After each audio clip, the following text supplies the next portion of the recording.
Editorial 2020 November 21 ശനി.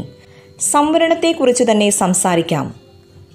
സാമ്പത്തിക സംവരണം എന്ന വ്യാജനാമത്തിൽ സർവ്വമേഖലയിലും സവർണ സംവരണം നടപ്പാക്കാനുള്ള സംസ്ഥാന സർക്കാരിന്റെ തീരുമാനം വലിയ വിവാദമാവുകയും പിന്നാക്ക സമുദായ സംഘടനകൾ പ്രതിഷേധവുമായി രംഗത്തിറങ്ങുകയും ചെയ്ത സാഹചര്യത്തിൽ ചില പൊടിക്കൈകൾ പ്രയോഗിച്ച് അതിനെ തണുപ്പിക്കാൻ പറ്റുമോ എന്ന ആലോചന സർക്കാരിന്റെ ഭാഗത്തു നിന്നുണ്ടാവുന്നുണ്ട്.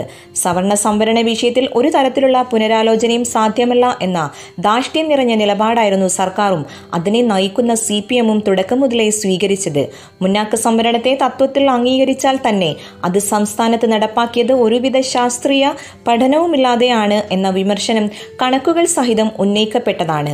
അതിൽ ഏറ്റവും പ്രധാനപ്പെട്ടതായിരുന്നു MBBS, മെഡിക്കൽ MD കോഴ്സുകളിൽ അത് നടപ്പാക്കിയ രീതി. സംസ്ഥാനത്തെ ഏറ്റവും വലിയ സംവരണീയ വിഭാഗമായി 20% മാത്രം വരുന്ന സവർണർ ഉയർത്തപ്പെട്ടു എന്നതാണ് കഴിഞ്ഞ വർഷത്തെ മെഡിക്കൽ അഡ്മിഷൻ രേഖകൾ പരിശോധിച്ചപ്പോൾ വെളിപ്പെട്ടത്. ഭരണഘടനാപരമായി വ്യവസ്ഥ ചെയ്യപ്പെട്ട പരമാവധി സംവരണമായ 10% മറികടന്ന് 12.35% സവർണ സമുദായങ്ങളിൽപ്പെട്ടവർക്കാണ് കഴിഞ്ഞ വർഷം മെഡിക്കൽ സീറ്റുകൾ സർക്കാർ അനുവദിച്ചത്.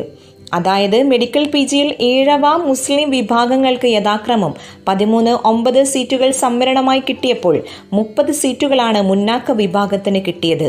MBBSനാകട്ടെ 7 മുസ്ലിം വിഭാഗങ്ങൾക്ക് യഥാക്രമം 94-84 സീറ്റുകൾ സംവരണമായി കിട്ടിയപ്പോൾ 130 സീറ്റുകളാണ് മുന്നാക്ക വിഭാഗത്തിന് കിട്ടിയത്. ഈ അധ്യയന വർഷം +1 LLB എഞ്ചിനീയറിംഗ് അഡ്മിഷനുകളിലും ഇതുതന്നെ ആവർത്തിച്ചു. SC/ST സംവരണ ലിസ്റ്റിലെ റാങ്കുകാരുടെ പിറകിൽ വന്ന മുന്നാക്കക്കാർക്ക് പോലും സംവരണം കിട്ടുന്ന മറിമായമാണ് സംഭവിച്ചത്.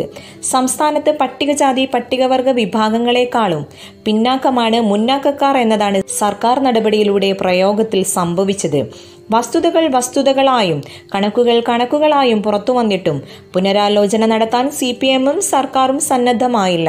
വിഷയത്തെ വർഗീയവൽക്കരിക്കാനുള്ള ശ്രമങ്ങളും CPM-ന്റെ ഭാഗത്തു നിന്നുണ്ടായി.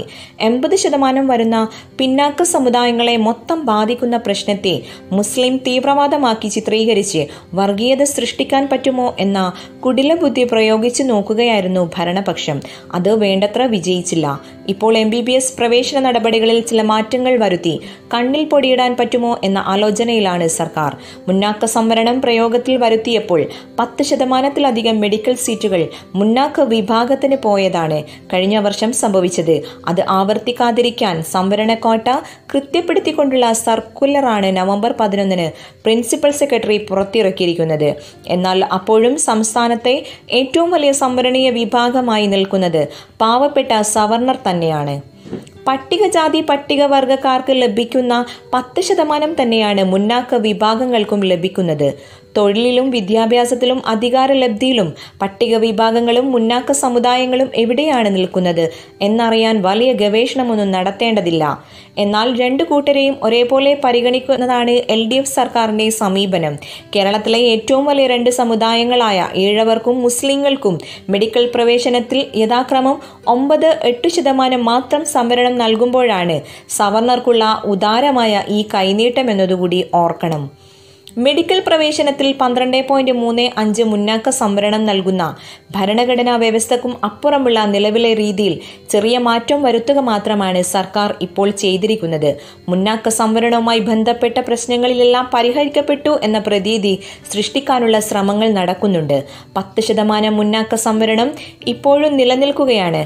സംസ്ഥാനത്തെ മുന്നാക്ക വിഭാഗത്തിൽ സാമ്പത്തികമായി പിന്നാക്കം നിൽക്കുന്നവർ 10% സംവരണത്തിന് അർഹരാണ് എന്ന് തീരുമാനിച്ചത് എന്തു കണക്കിന്റെ പഠനത്തിന്റെ അടിസ്ഥാനത്തിലാണ് എന്നതാണ് പരമപ്രധാന ചോദ്യം. സാമ്പത്തിക സംവരണത്തിന്റെ സൈദ്ധാന്തിക പ്രശ്നങ്ങൾ, തൊഴിൽ, അധികാര പ്രാതിനിധ്യം എന്ന സങ്കല്പത്തിന് അതെങ്ങനെ പരിക്കേൽപ്പിക്കുന്നു തുടങ്ങിയ കാര്യങ്ങൾ തൽക്കാലം മാറ്റിവെക്കാം. സാമ്പത്തിക സംവരണം വേണമെന്ന് വാദിച്ചാൽ തന്നെ അത് 10% വേണം എന്ന് തീരുമാനിക്കുന്നത് എന്തടിസ്ഥാനത്തിലാണ് എന്നതാണ് ആ ചോദ്യം.